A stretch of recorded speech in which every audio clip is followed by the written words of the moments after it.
What's the latest you have, and can we rule out this border worker catching it from someone travelling from Australia? Oh, yeah.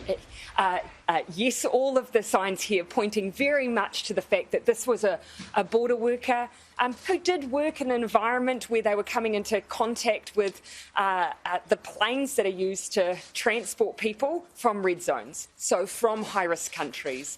So this is an individual who boards planes to clean them after they've come from places where there is COVID, carrying passengers with COVID. So a very clear link at this stage to cases that are high risk. Why was this person not vaccinated? What's going wrong here? Well, I can confirm that this was someone who was vaccinated and fully vaccinated quite early on in the campaign. This is also someone who is part of routine testing. So they were last tested on the 12th and then the 19th, so regular testing. And it was their most recent test in which this case has been picked up. So you can see those protocols there working as we would intend.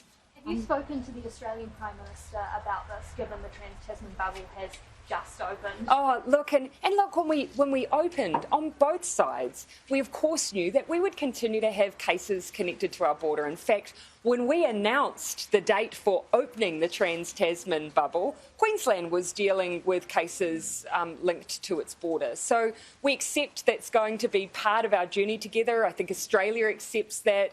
And for both sides, we're always looking for clear connection to the border. In this case, there is. So have you spoken to Scott Morrison? No, I haven't, but our Minister of Health has kept in touch with his counterparts. So they're directly communicating, and so are our officials.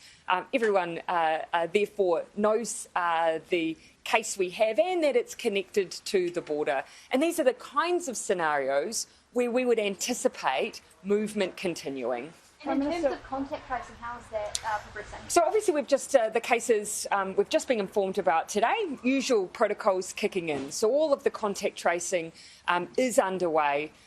And, of course, making sure we're isolating close contacts. What's really important here, though, is we know that this is someone who was tested only recently. They were negative on the 12th, and then their more recent test was positive. So we've picked them up in that routine screening, which is always helpful. And you mentioned that they were working on flights from the red zone. We've obviously got the ban on flights from India.